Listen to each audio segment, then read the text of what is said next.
금요 기도에 나오신 여러분 환영하고 축복합니다. 요즘이 가장 더울 때 같습니다. 그렇죠? 좀 힘드시죠? 내일은 더 덥다고 합니다. 37도까지 올라간다고 하는데 그 더운 날씨 가운데 기도의 자리에 나오신 여러분 환영하고 축복합니다. 우리가 이제 7장에서 계속 결혼 그리고 또 지난 시간에는 이혼에 대해서 우리가 살펴보고 있습니다. 결혼이라는 것이 인생에 있어서 그렇죠, 가장 중요한 일 중에 하나입니다. 그게 틀림없습니다. 오늘 이제 우리가 17절부터 읽지는 않았는데 17절부터 40절까지 전체 말씀을 가지고 우리가 생각을 해보려고 합니다. 17절 한번 보시면은 그 17절부터 시작하는 내용이 첫 번째 주제가 이제 부르신 그대로 있으라 하는 것이고, 이제 두 번째 주제는 25절부터 시작하는 처녀에 대해서는 내가 주께 받은 것이 없으나 뭐 이렇게 계명이 없으되 하는 혼자 되는 것, 독신에 관해서 이제 얘기를 합니다.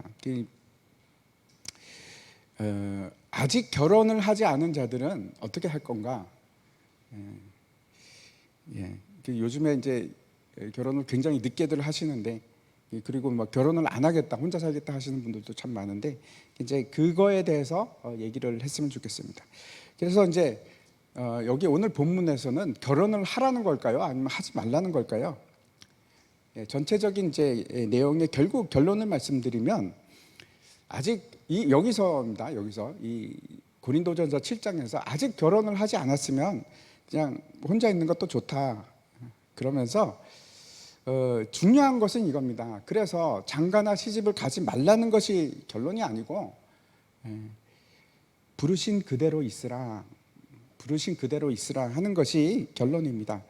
그래서 이제 오늘 제가 설교 제목을 부르신 그대로라고 이제 제목을 붙였습니다.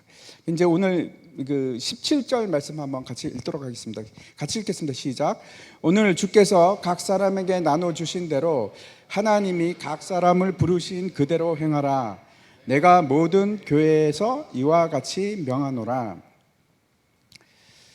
이것이 여러분 그 7장에서 결혼을 할 것인가 말 것인가 하는 내용에 대한 그 주제에 대한 핵심입니다. 핵심.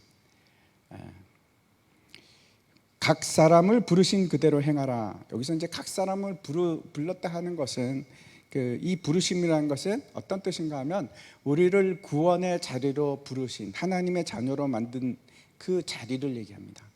저와 여러분의 부르심, 그곳에 그대로 거하라 하는 얘기입니다. 하나님께서 우리를 부르실 때 우리가 어떤 상태였는가, 그 상태를 바꾸지 말고, 그게 중요한 것이 아니고 변화시키려고 하는 것은 내 주위의 환경이 아니고 내가 그 자리에서 충실하게 그 일들을 감당해야 된다, 그런 의미입니다. 이제 앞에서도 제가 말씀을 드렸는데, 이 당시에 고린도 교회에서 무슨 열풍이 불기 시작했는가 하면 이혼하는 열풍입니다.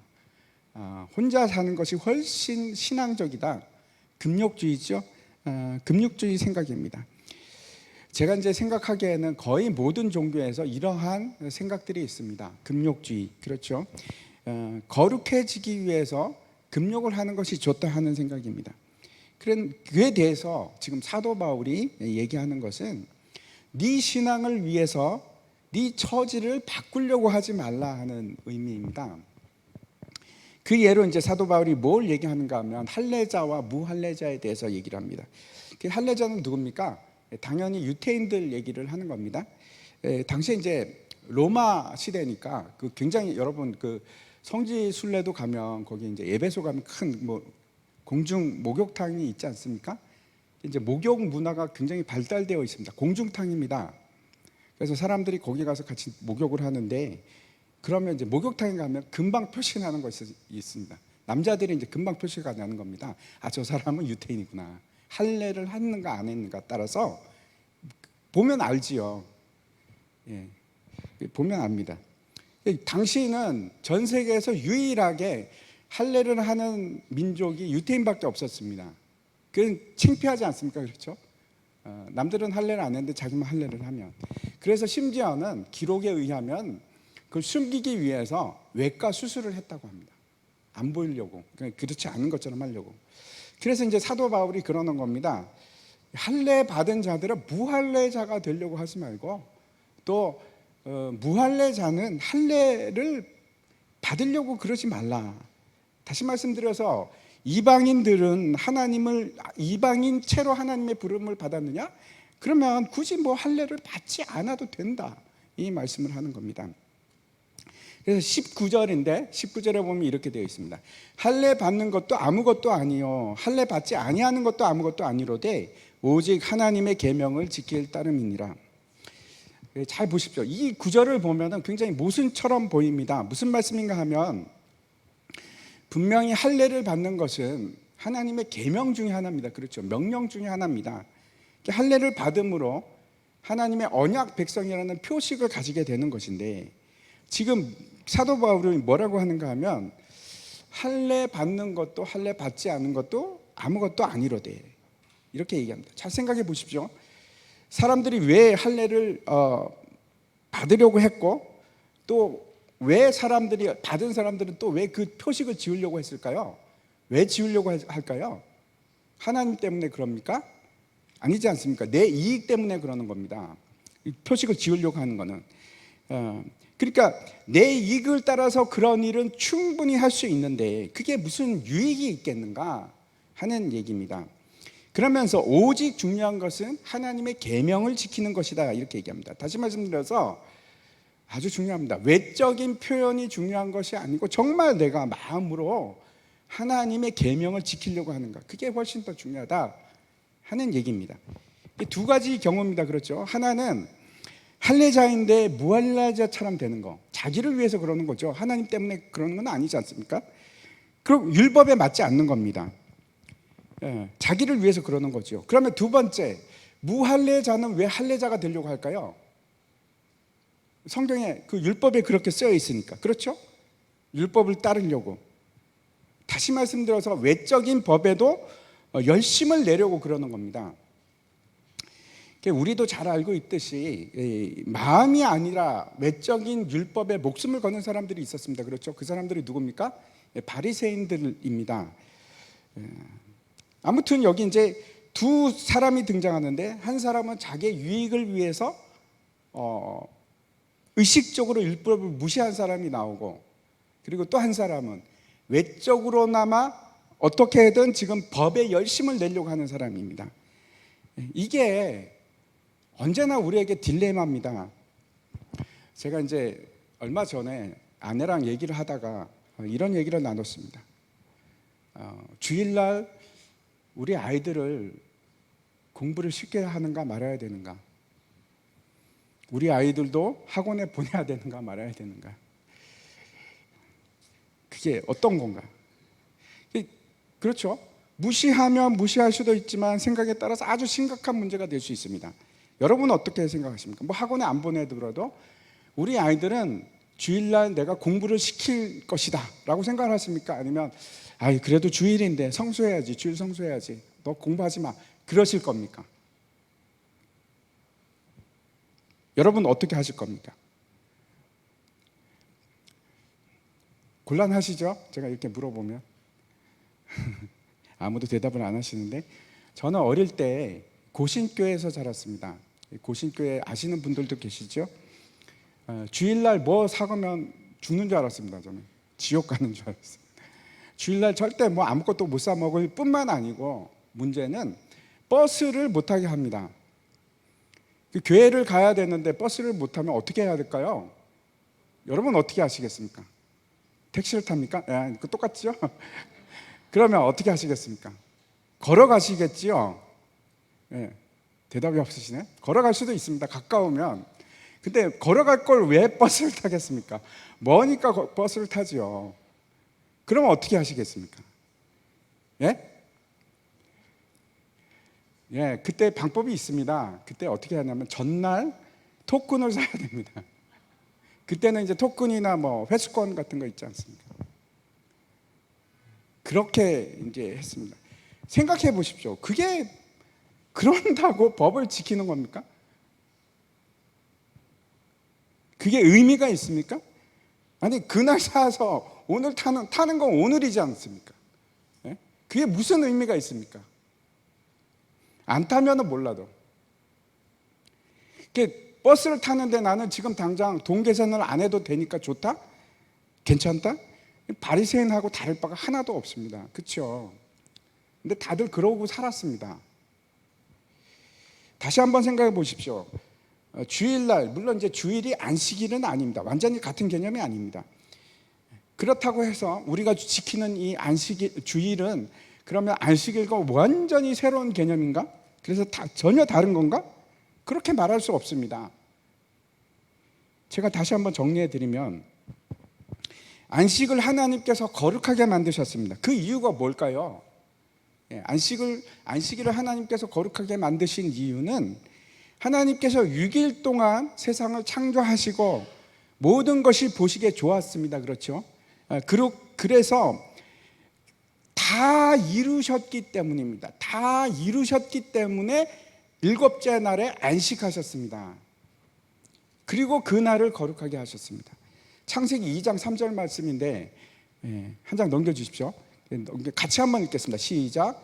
하나님이 그 일곱째 날을 복되게 하사 거룩하게 하셨으니 이는 하나님이 그 창조하시며 만드시던 모든 일을 마치시고 그 날에 안식하셨습니다.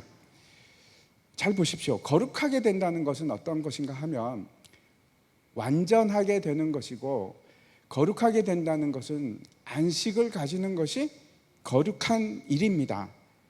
근데 이 안식이 어떻게 해서 우리에게 이루어졌습니까? 예수님께서 구원의 일들을 완성하셨기 때문에, 완전히 끝내셨기 때문에 우리가 안식에 들어갈 수 있는 겁니다. 그게 거룩입니다. 안식이 우리에게 임하는 것이 거룩입니다. 이해하실 줄 믿습니다. 그래서 우리는 그러면 안식 가운데 거하고 있는가? 여러분 안식 가운데 거하십니까? 예수님께서 우리를 위해서 십자가에서 죽으시고 우리를 구원하셨으니까, 그래서 우리는 안식에 거하고 있습니까? 히브리서 한번 보겠습니다. 히브리서 4장 3절부터 제가 한번 읽겠습니다. 잘 들으시거나 보시기 바랍니다. 이미 믿는 우리들은 저 안식에 들어가는도다. 그가 말씀하신 바와 같으니 내가 노하여 맹세한 바와 같이 그들이 내 안식에 들어오지 못하리라 하셨다 하였으나 세상을 창조할 때까지 그 일이 이루어졌느니라. 제7일에 관하여는 어딘가에 이렇게 일렀으되 하나님은 제7일에 그의 모든 일을 쉬셨다 하셨으며 또 다시 거기에 그들이 내 안식에 들어오지 못하리라 하셨으니 그러면 거기에 들어갈 자들이 남아 있거니와 복음 전함을 받은 자들은 순종하니 아니함으로 말미암아 들어가지 못하였으므로. 쉬운 얘기는 아닌데 잘 보시기 바랍니다. 하나님의 안식은 이루어졌습니까? 제가 질문하는 겁니다. 저 본문을 보면서 대답하십시오. 여러분의 생각 말고 본문에서. 하나님의 안식은 이루어졌습니까? 네? 이루어졌다고 얘기하고 있습니다. 하나님의 안식은 이루어졌습니다. 하나님의 안식은 지금 뭐라고 얘기하는가 하면 6일을 일하시고 제7일에 안식에 들어가셨습니다. 하나님의 안식은 이루어진 겁니다. 그러면 한번 생각해 보십시오. 6일까지는 열심히 일하시고 창조하시고 7일날 쉬셨습니다. 8일은 어떻게 됐을까요? 그 다음날, 네? 그날 다시 일하셨을까요? 하나님은?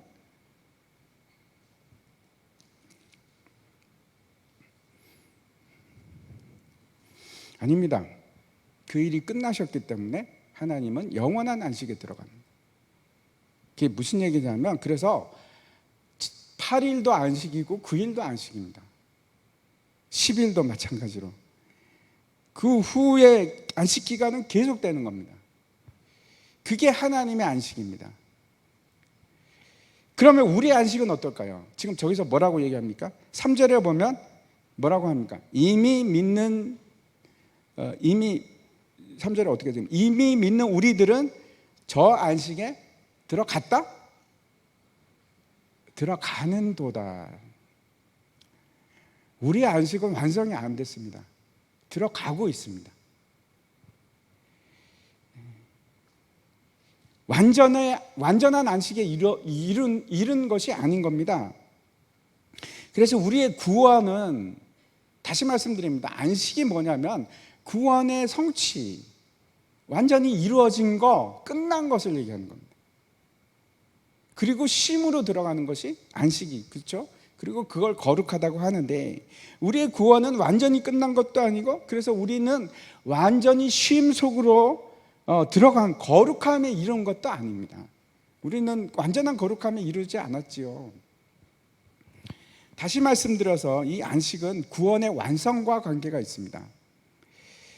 그래서 우리가 안식일에, 제가 다시 돌아가서, 그래서 우리는 안식일에 일을 해야 되나요? 말아야 되나요? 목사님 빨리 답답하니까 얘기해 주세요. 여러분, 유태인들은 어떻게 하는가 하면 안식일 날 일을 안 하려고 엘리베이터 버튼을 안 누릅니다. 그게 어떻게 해야 될까요? 저기 이방인 있으면 불러갖고 이거 좀 눌러주세요. 의미가 있습니까, 그게? 전기 스위치를 안 올립니다, 안식일 날. 그럼 그렇게 살든지 사람을 부릅니다. 그래갖고 저거 좀 올려주죠. 그렇게 합니다. 바리새인과 다를 바가 없죠. 사람들이 예수님께 안식일 날 병든 환자를 데리고 왔습니다. 예수님께서 어떻게 하셨을까요? 그냥 두셨습니까? 아니면 고치셨습니까? 당연히 고치셨습니다. 사람들이 질문을 합니다. 왜 이 안식일 날 고치는 게 맞습니까? 예수님께서 무슨 얘기를 하시는가 하면, 마태복음 한번 보겠습니다. 마태복음 12장 11절입니다. 제가 읽을게요. 예수께서 이르시되 너희 중에 어떤 사람이 양 한 마리가 있어 안식일에 구덩이에 빠졌으면 끌어내지 않겠느냐? 사람이 양보다 얼마나 더 귀하냐? 그러므로 안식일에 선을 행하는 것이 옳으니라 하시고, 다시 한번 잘 생각해 보십시오. 기본적으로 우리가 안식을 누려야 할 이유는 왜 그렇습니까? 앞에서 제가 계속 말씀드렸는데, 구원과 쉼으로 들어가기 위해, 안식으로 들어가는 것입니다. 그래서 출애굽기에 보면 이제 10계명을 이렇게 말씀하시면서 안식일에 대해서 얘기할 때 뭐라고 얘기하시냐면 이렇게 얘기합니다. 엿새 동안은 힘써 내 모든 일을 행할 것이나 라고 합니다.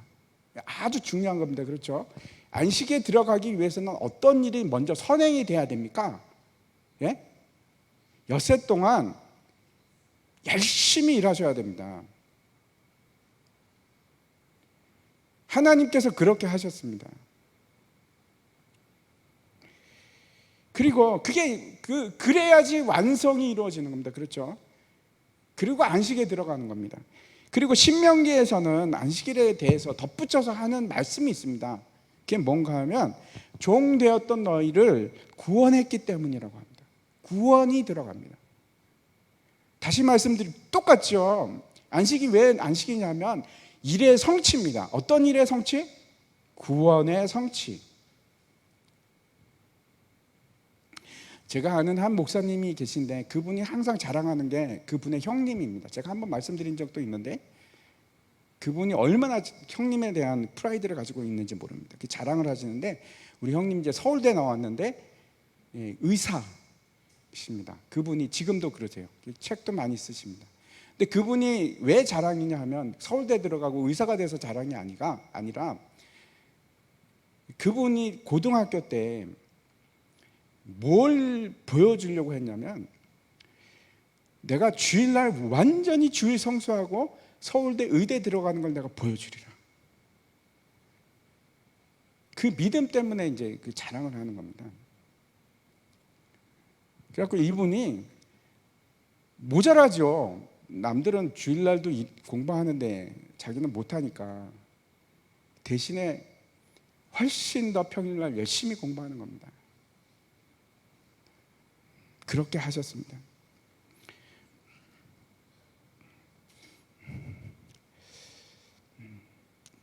주일날 공부를 해야 되는가 말아야 되는가? 제가 다시 히브리서 말씀을 한번 읽어드리겠습니다. 4장 9절부터, 히브리서 4장 9절부터 제가 한번 읽겠습니다. 없습니까? 제가 그냥 읽을게요. 그런즉 안식할 때가 하나님의 백성에게 남아있도다. 이미 그의 안식에 들어간 자는 하나님이 자기의 일을 쉬심과 같이 자기의 일을 쉬느니라. 안식에 들어간 자는 자기의 일을 쉰답니다. 그리고 그러므로 우리가 저 안식에 들어가기를 힘쓸지니 이는 누구든지 저 순종하지 아니하는 본에 빠지지 않게 하려 함이라. 이렇게 말씀하고 있습니다. 그래서 우리가 주일날 공부를 해야 되나, 일을 해야 되느냐, 말아야 되느냐, 일절하지 말아야 되느냐. 우리는 이 말씀과 같이 아직 안식에 완전히 들어간 사람은 아닙니다. 쉼을 누리는 자는 아닙니다. 그렇지만 우리가 어떤 자들인가 하면 하나님께 순종함으로 그 안식에 들어가기 위해서 힘쓰는 자들입니다. 이런 겁니다. 가장 좋은 것은 주 6일 동안 최선을 다해서 열심히 공부하고 일하십시오. 안식에 들어가기 위해서 최선을 다하고 열심히 공부하는 겁니다. 그리고 주일날 쉬었으면 좋겠습니다. 그게 굉장히 효율적입니다. 그리고 여러분도 잘 아시죠? 뇌는 일정 기간 쉼이 필요합니다. 우리의 뇌는 기계하고 달라서, 그래서 어느 정도 과부하가 걸리면 반드시 쉬어줘야 됩니다. 그게 훨씬 더 능률적입니다. 계속해서 막 그 머리를 사용하면 머리가 그 오버플로우 납니다. 그래서 쉬어줘야 됩니다. 그게 훨씬 좋습니다. 쉼을 가지는 것이 하나님의 뜻입니다. 하지만 주일날 일하는 것이, 공부를 하는 것이, 그것이 생명을 구하고 선을 베풀고 사랑을 행하는 것이라면 하십시오. 하는 것이 하나님의 뜻입니다. 그러나 잘 들으십시오. 그 일이 내가 일을 하고 주일날 일을 하고 내가 공부를 하는 것이 그런 하나님의 구원을 이루기 위한 일이 아니라, 생명을 취하기 위한 일이 아니라 내 자신을 위한 일이라면 하지 마십시오. 나를 위한 일이라면 하지 마세요.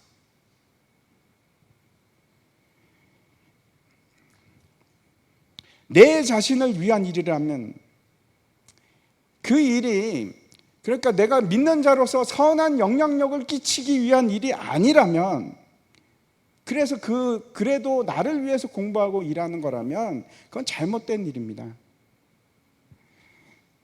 제가 최소한의 법칙을 얘기합니다. 최소한의 법칙을. 우리에게는 이미 예수님께서 십자가에 달리시고 승리하셨습니다. 그래서 우리를 영원한 구원에 이르는 안식으로 우리를 이미 예수님께서는 들어가셨습니다. 그래서 우리는 매일매일이, 사실 우리에게 주어진 날들은 매일매일이 어떤 날인가 하면 안식일이 되어야 합니다. 그게 궁극적인 일입니다. 그렇게 사는 것이 맞습니다. 구원을 완성하고 안식을 누리는 삶을 살기 위해서 뭐라고 얘기를 합니까? 오늘 말씀에, 그 성경에서, 히브리서에서 들어가기를 힘쓸지니, 목표가 거기 있습니다. 들어가기를 힘쓸지니.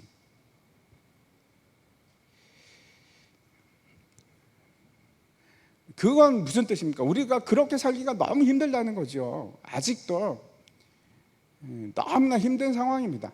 그런데 그렇게 힘쓰셔야 합니다. 지금 현재 그냥 안주하지 마시고. 무슨 말씀인가 하면 주 6일 동안은 온전히 나를 위해 살다가 주일만 하나님을 위해서 사는 것은 잘못된 겁니다. 그러고 나서 주일 성수하는 것은 무슨 의미가 있습니까? 왜냐하면 주님께서 십자가를 지시고 승리하셨기 때문에 우리에게는 이미 모든 날이 안식일이 되는 것이 맞는데, 평일은 내가 안식일이라고 전혀 생각하지 않다가, 거룩함과는 전혀 상관없다가 주일 성수만 한다는 것은 아무런 의미가 없다. 매일매일이 안식일이 되기 위해서 힘쓰는 자가 되어야 되는 겁니다. 무슨 얘기냐면 매일매일 내 삶이 하는 것이, 목표가 내가 돼서는 안 되고 누구여야 합니까? 하나님, 예수님. 그게 안식입니다.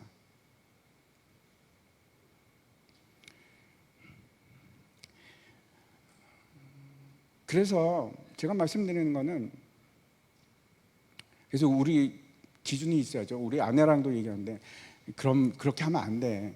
저보고 기준이 있어야지, 기준이.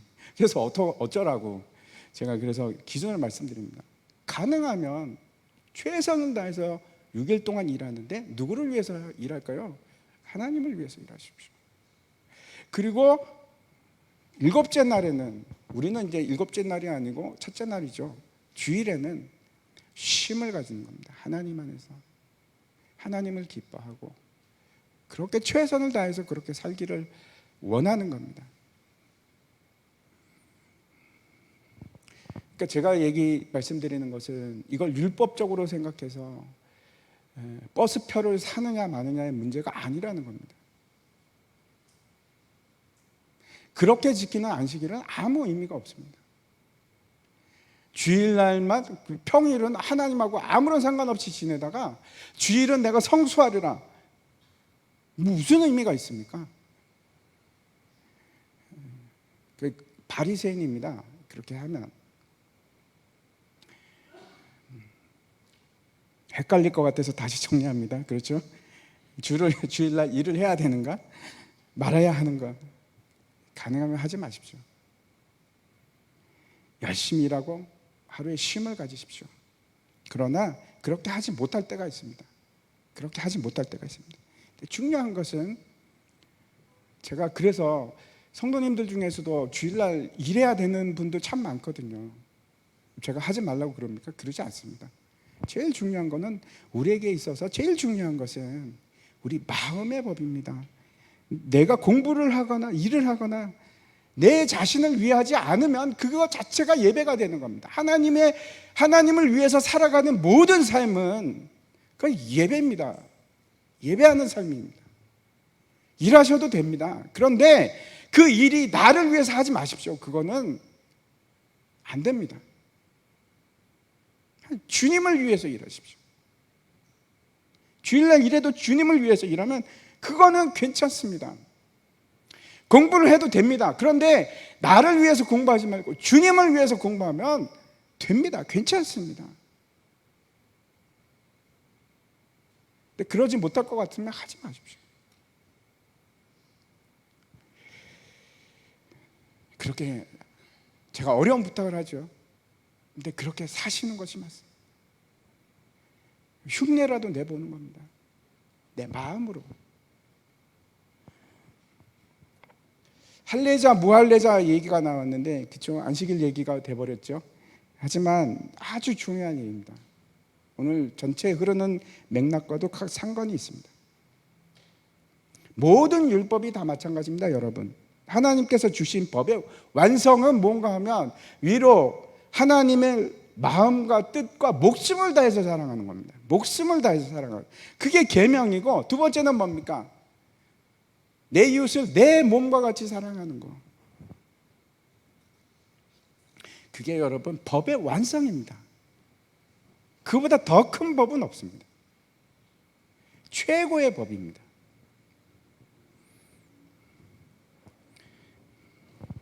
그래서 주일날 내가 공부를 반드시 해야 된다면 하십시오. 일을 해야 된다면 하십시오. 그런데 그 공부하는 일이나 일을 하는 일이 내가 목숨을 다해서 하나님을 사랑하는 일이 되어야 하고, 내 이웃을 내 몸과 같이 사랑하는 일이 되어야 하고,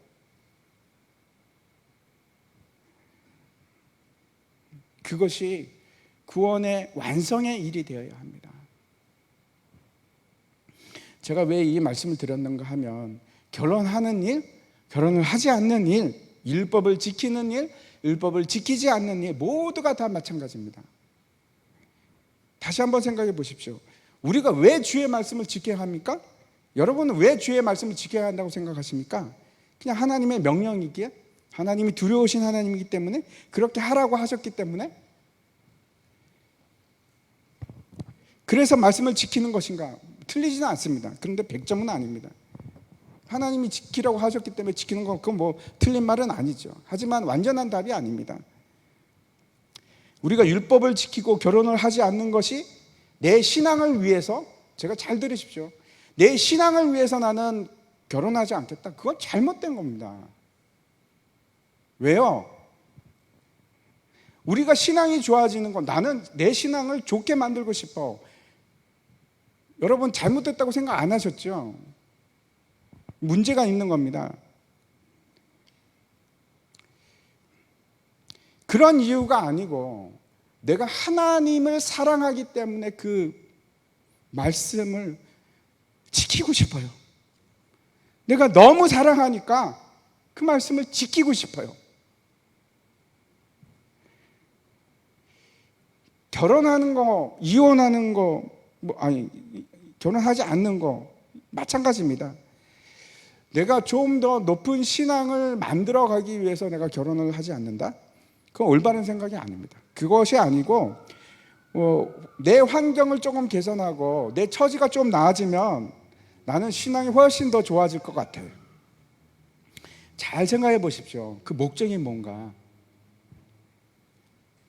다시 말씀드려서 내 신앙이 나아지기 위해서 그 목적과 결과가 무엇인가가 중요합니다. 하나님이 되어야 됩니다. 내 신앙이 목적이 아니고 하나님이 목적이 되어야 된다. 우리가 하나님을 믿는 궁극적인 목적은 내가 절대 아닙니다. 하나님입니다. 완전히 다른 얘기입니다. 궁극적인 목적이 나에게 있는가? 그러면 세상 종교하고 다를 바가 없습니다. 하나님입니다. 우리는 내가 아니고 하나님입니다. 내 목적을 내 소원에 두고 내 거룩함이 내 소원이고 하는 것이 아니고 그건 하나님의 시각입니다. 하나님께서 우리를 바라볼 때 시각이고 우리가 원하는 것은 그런 것이 아니고 하나님입니다. 하나님의 영광을 위해서. 어떻게 그럴 수 있냐고요? 하나님을 사랑할 때 그렇게 됩니다. 안 되죠. 하나님 사랑하지 않으면 절대로 그렇게 할 수가 없습니다. 다시 오늘 본문 말씀으로 들어가서 21절과 22절 같이 한번 읽겠습니다. 같이 읽겠습니다. 시작. 내가 종으로 있을 때에 부르심을 받았느냐 염려하지 말라. 그러나 내가 자유롭게 될 수 있거든 그것을 이용하라. 주 안에서 부르심을 받은 자는 종이라도 주께 속한 자유인이요 또 그와 같이 자유인으로 있을 때에 부르심을 받은 자는 그리스도의 종이니라. 우리의 처지가 만약에 종이다, 상황이 종이었다, 종으로 있을 때 하나님께서 우리를 부르셨으면 뭐 종이 안 되려고 그러지 말고 그냥 그대로 있어. 그러는 겁니다. 당신이 만약에 자유인으로 있을 때 하나님을 만났습니까? 그러면 그대로 계시죠. 이런 겁니다. 지금은 여러분들도 우리가 그렇게 생각하지 않습니까? 나는 종이라서. 무슨 얘기냐면 난 너무 시간도 없고 바빠서 내가 하나님을 잘 믿으려면 내 상황이 좀 나아졌으면 좋겠어요. 그래서 시간도 많고 하나님을 잘 섬길 수 있는 그런 환경이 되었으면 좋겠어요. 그러면 제가 훨씬 더 예수를 잘 믿을 것 같아요. 그러지 말라는 겁니다. 이를테면 내가 돈이 많으면 훨씬 더 하나님 잘 섬길 수 있을 것 같아요. 내가 지금 직장 때문에 도저히 하나님을 못 섬겨요. 그래서 직접 좀 편하게 한 하루에 몇 시간만 일할 수 있으면 진짜 교회 일도 많이 하고 하나님 잘 섬길 텐데 그러지 말라는 겁니다. 그거하고 상관이 없다는 겁니다. 너는 지금 외면적으로 종으로 보이지만 너는 그리스도 안에서 자유인이야. 그렇게 얘기하고 있습니다. 또 자유인에게는 뭐라고 하는가 하면 잘 생각해 보십시오. 그게 뭐가 다른지 종으로 있거나 자유인으로 있거나 우리는 다 예수 그리스도 안에서 종이지 않습니까? 당신이 자유인 게 무슨 상관이 있습니까? 예수님의 종인데 라고 지금 얘기하는 겁니다. 우리의 처지, 우리의 상황과 우리의 신앙과는 상관이 없습니다. 남편이 나를 핍박하고 있는데 그래서 우리 남편이 빨리 사라졌으면 좋겠어요. 그거하고 신앙하고는 상관이 없다는 겁니다. 그럼에도 불구하고 우리는 기도를 하죠. 하나님, 내 처지를 좀 바꿔주세요. 그러면 제가 예수 잘 믿겠습니다. 아니요, 내 처지나 상황과 내가 예수 믿는 거하고는 상관이 없습니다. 전혀 그렇지 않습니다. 언제 어디서나 우리는 하나님을 사랑하고 하나님의 자녀로 살아갈 수가 있습니다. 내가 가난하건 내가 부하건 내가 남자건 내가 여자건 그런 것과 하나님을 섬기는 것, 하나님을 사랑하는 것, 그건 다른 문제입니다. 상관이 없습니다. 우리가 구원을 어떻게 받았습니까? 조건으로 받았습니까? 아니면 은혜로 받았습니까? 내가 남자로 태어났기 때문에 구원을 받았습니까? 내가 가난하게 태어났기 때문에 구원을 받았습니까? 그런 거 아니지 않습니까? 그렇죠? 부하게 태어났다고 구원을 받은 사람이 어디 있습니까? 은혜로 그냥 받았습니다. 조건이 아닙니다. 중요한 것은 23절과 24절입니다. 23절과 24절을 보면 이렇게 되어 있습니다. 너희는 값으로 사신 것이니 사람들의 종이 되지 말라. 형제들아, 너희는 각각 부르심을 받은 그대로 하나님과 함께 거하라. 사람들의 종이 된다는 것은 어떤 건가 하면 사람들을 눈치 보면서 저 사람이 나를 이렇게 생각하면 어떡할까? 그렇게 살아가는 것. 사람들 생각에 좌우되고 사람들의 눈이 중요한 것이 아니고 지금 뭐라고 얘기합니까? 우리에게 정말 중요한 것은 하나님이다. 하나님과 함께 거하라. 이렇게 얘기하고 있습니다. 한번 생각해 보십시오. 여러분의 신앙을 지금 방해하는 것이 무엇입니까? 뭐가 제일 내 신앙을 방해한다고 생각하십니까? 남편입니까? 남편만 없으면 내가 신앙생활 잘할 건데, 아니면 내가 먹고 살만하면 신앙생활 잘할 건데, 그러면 예수 잘 믿고 하나님 진짜 사랑할 수 있습니까? 그거하고 상관이 없습니다. 하나님께서 여러분을 부르신 자리가 있습니다. 지금은 여러분은 그 자리에 있는 겁니다. 순종이라는 것은 여러분 조건을 달지 않는 겁니다. 조건을 달지 않는 것이 순종입니다. 하나님 이렇게 하면 이렇게 하겠습니다. 그건 순종이 아닙니다. 그렇죠? 현재 위치가 여러분에게 하나님께서 인내를 감당하기를 원하시면, 그래서 부르신 거면 그 자리를 빠져나오려고 하지 마시고 내가 인내해야 하는 겁니다. 아내면 아내의 자리에서, 회사원이면 회사의 그 회사원의 자리로서, 집사면 집사로서, 목사면 목사의 자리에서 그 일을 인내하면서 감당해내는 겁니다. 그게 신앙입니다. 환경을 바꾸는 것이 아니고 내가 바뀌는 겁니다. 내가. 여러분 생각하시기 어떻습니까? 목사를 하면 참 좋을까요? 목사라는 직분이 어떻게 생각합니까? 제가 너무너무 재밌어 하는 것 같습니까? 어떤 분들은 그런 분도 계실 겁니다. 아마 목사님, 목사하는 일이 너무 재밌어. 막, 와, 죽겠어. 하루라도 못하면 막 미칠 것 같아. 이런 분이 계실지도 모르겠습니다. 근데 그런 분은 많지 않을 겁니다. 하루하루가 인내하고 하나님께서 나를 부르신 그 자리를 내가 지켜나가는 겁니다. 그 자리를 감당해 나가는 거고, 그게 우리가 예수 믿는 겁니다. 여러분도 마찬가지입니다. 힘드시죠? 근데 그걸 하루하루 버텨나가는 겁니다. 하루하루.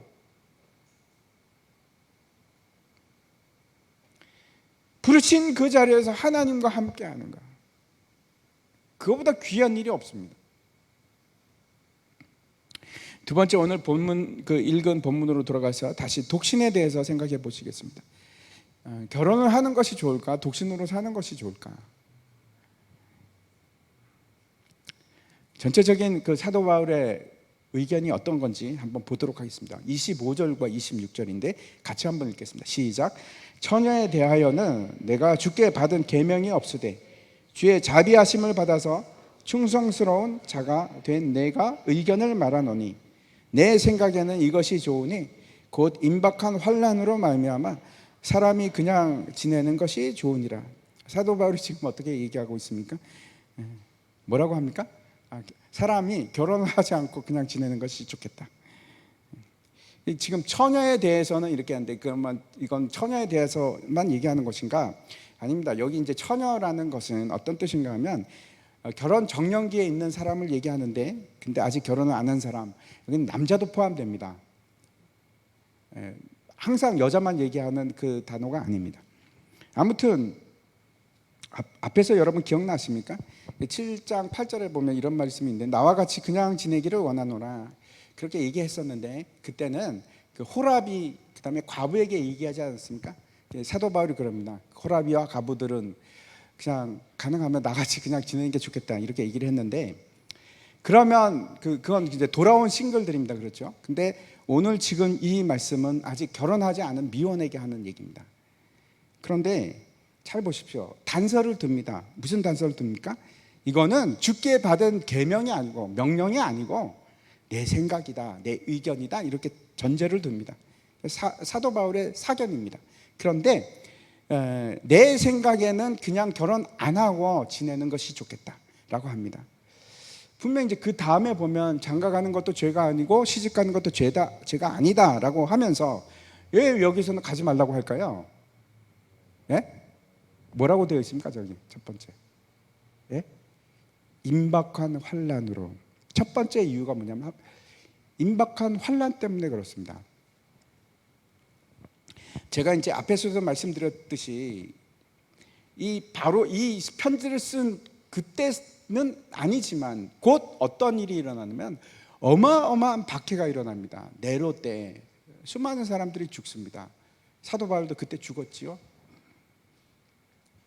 투옥이 되고 사자밥으로 들어가고 십자가형 당하고 그런 일이 일어났습니다. 많은 사람들이 죽음을 두려워합니다. 근데 여러분 어떠십니까? 죽음이 두려우십니까?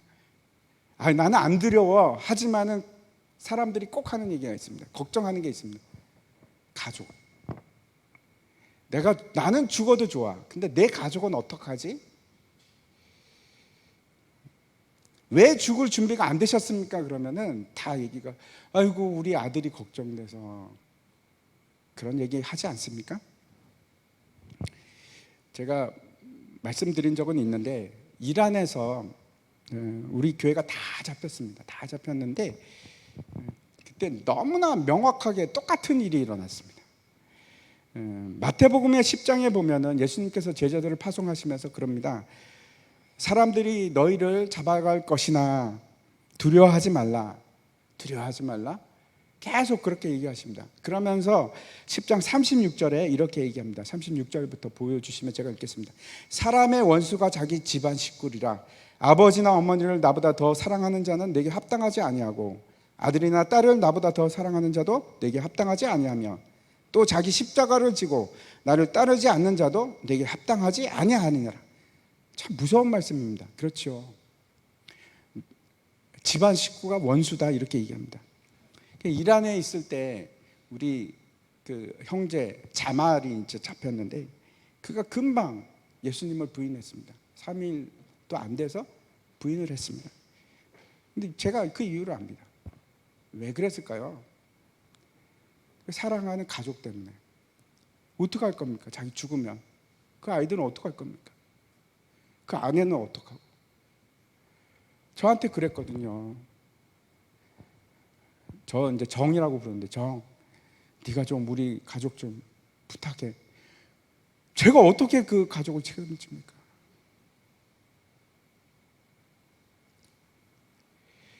십자가를 포기하게 만드는 큰 원수 중에 하나가 가족입니다.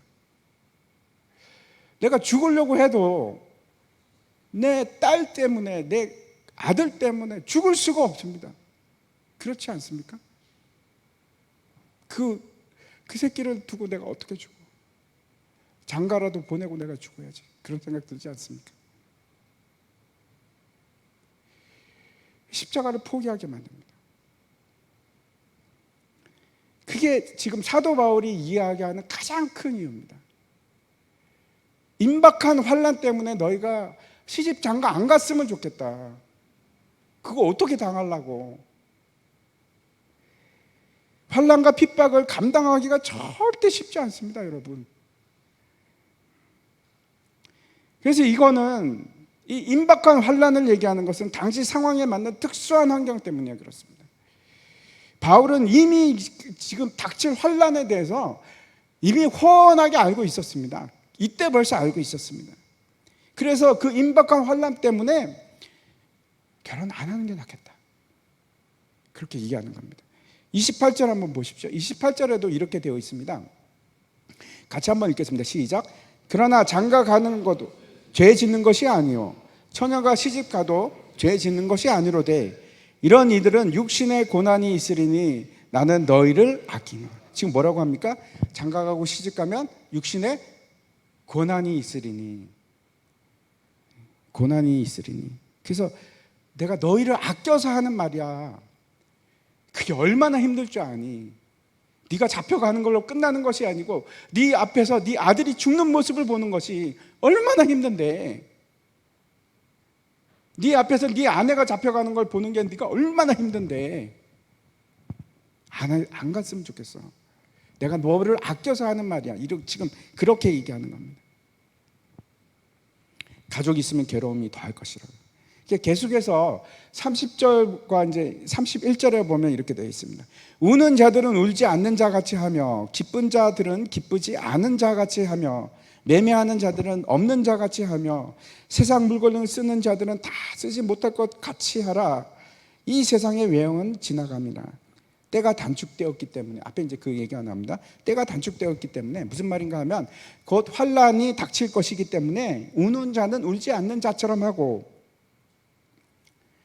매매하는 자는 없는 자 같이 하고 물건이 있어도 아유 뭐 어차피 내가 다 쓰지도 못할 건데 그러고 살라는 겁니다. 이 일을 여러분 우리에게도 동일합니다. 이제 환란이 언제 올지 모르지만 반드시 성경에서 얘기하는 거는 우리에게도 옵니다. 오면 이때 기억하십시오. 이 말씀 기억하십시오. 이 종말론적 신앙으로 살아라, 그런 말씀입니다. 이 세상에 있는 것들 다 스쳐가 지나가는 거 아닙니까? 그렇죠? 아낄 것이 뭐가 있겠습니까? 마음에 둘 것이 뭐가 있겠습니까? 결국 다 지나갈 것인데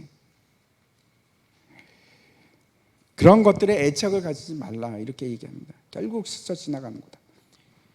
이 말씀은 그런데 잘 보십시오. 환난과 핍박이 아니더라도 우리가 반드시 기억해야 할 것입니다.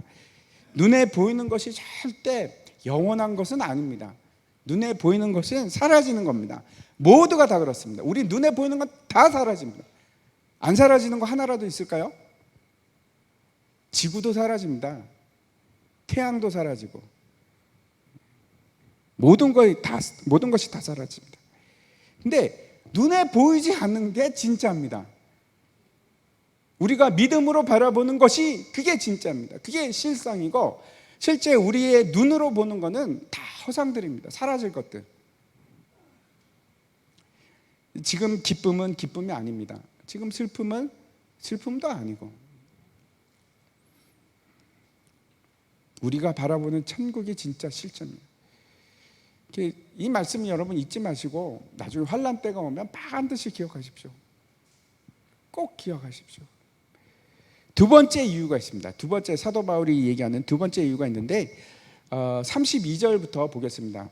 제가 읽겠습니다. 너희가 염려 없기를 원하노라. 장가가지 않는 자는 주의 일을 염려하여 어찌하여야 주를 기쁘시게 할까 하되 장가간 자는 세상 일을 염려하여 어찌하여야 아내를 기쁘게 할까 하여 마음이 갈라지며 시집가지 않는 자와 처녀는 주의 일을 염려하여 몸과 영을 다 거룩하게 하려 하되 시집간 자는 세상 일을 염려하여 어찌하여 남편을 기쁘게 할까 하노라. 우리가 이제 우리 교회가 있는 곳이 이제 합신, 대한예수교 장로회 합신이라는 교단인데 그 교단을 세우신 분이 있습니다. 박윤선 박사님이라고 있는데 한 장 넘겨주십시오. 정암 박윤선 목사님인데 참으로 훌륭하신 분입니다. 이제 제가 아직 태어나지 않았을 때인데 저희 할아버지가 이제 장로님이신데 교회를 세우셨습니다. 근데 그 교회에 담임을 하셨습니다. 저 박윤선 목사님이. 그때는 뭐 집도 제대로 뭐 없고 그런 상태여서 이제 저희 집에서 지내기도 하셨습니다. 저 없을 때입니다. 저는 잘 모릅니다. 아버님이 굉장히 잘 아십니다. 저 박윤선 목사님과 그 아들들, 딸들 잘 압니다. 이제 그때 이제 그 우리 할아버지 교회에 담임으로 계시면서 고신대학교 학장을 하셨습니다. 저 이제 목사님께서 그 너무나 존경을 받으시는 분인데 저 딸이 이제 저기 보면 둘째 딸입니다. 둘째 딸이 책을 썼습니다. 책을 썼는데 무슨 책을 썼는가 하면 목사의 딸이라는 책을 썼는데 굉장히 큰 문제가 됐습니다. 왜냐하면 가정사에 대해서 썼거든요. 그래서 참 은혜가 안 되는 얘기가 너무나 많이 들어가 있습니다. 저 안에. 이제 제가 말씀드리는 거는 이제 목사의 딸로 지내는 것이 얼마나 힘들고 어려운가 하는 것을 저 책에서 썼습니다. 그래서 사람들한테 우리 아버지를 우상화하지 마십시오. 그런 얘기입니다. 결국은 우리 아버지도 아주 사람인데 힘들었습니다. 나는 힘들었습니다. 여러 가지 일 때문에 그렇게 이제 얘기하는 겁니다. 제가 이제 저희 아버님으로부터 들은 박윤선 목사님은 어떤 분인가 하면 기도를 너무나 많이 하시는 거예요.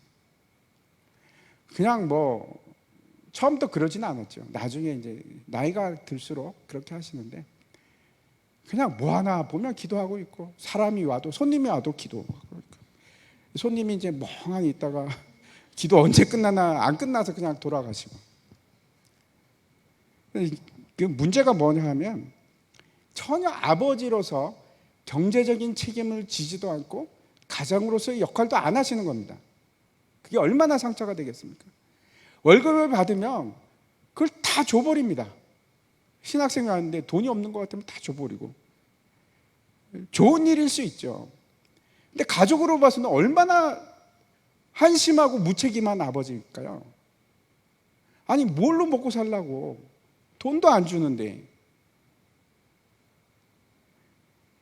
기가 막힌 일이죠. 책임이 없습니다. 아무런 책임이 없어요.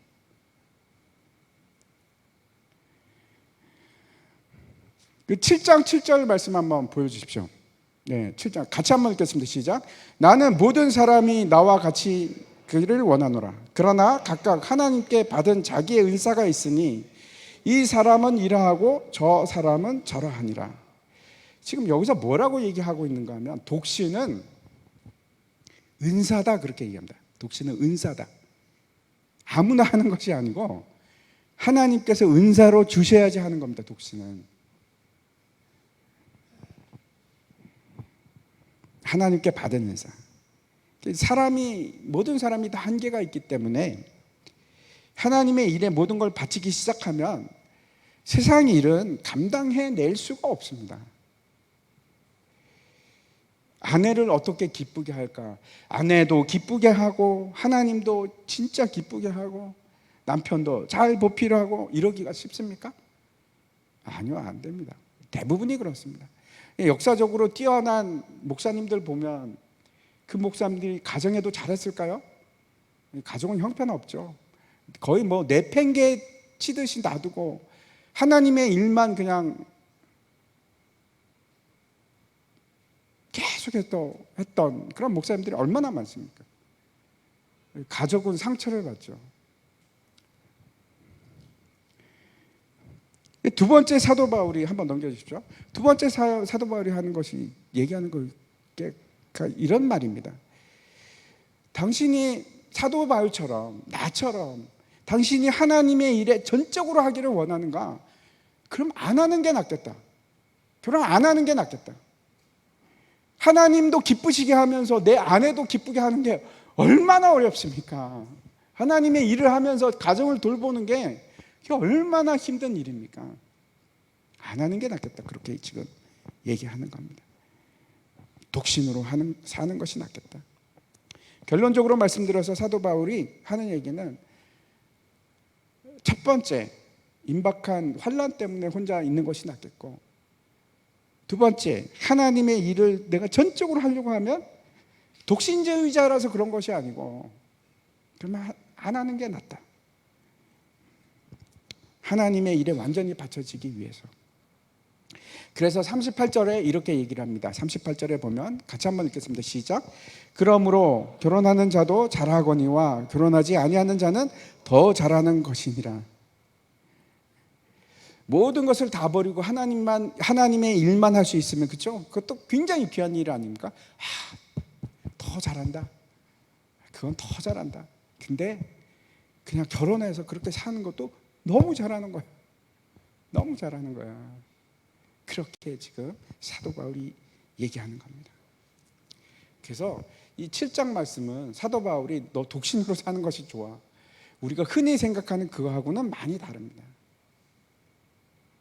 이제 제가 말씀을 마치려고 하는데, 중요한 것은 이 모든 것을 누구를 위해서 할 것인가 하는 겁니다.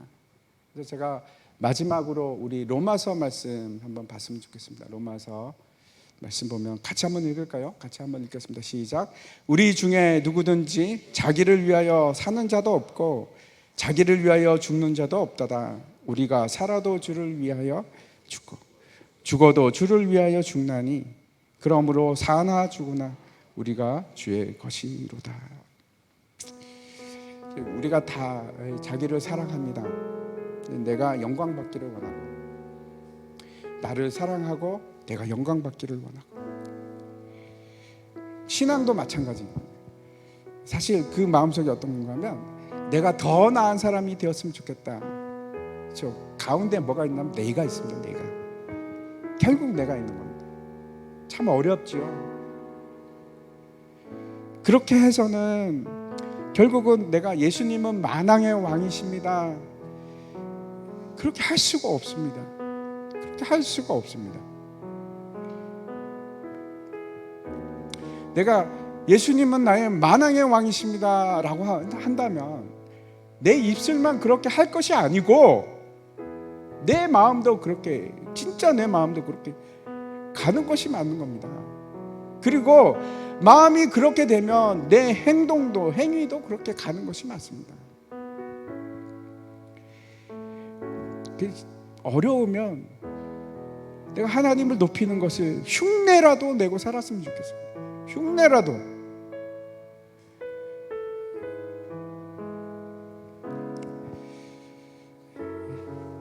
같이 우리가 나의 주 나의 하나님이여 찬양을 같이 했으면 좋겠습니다.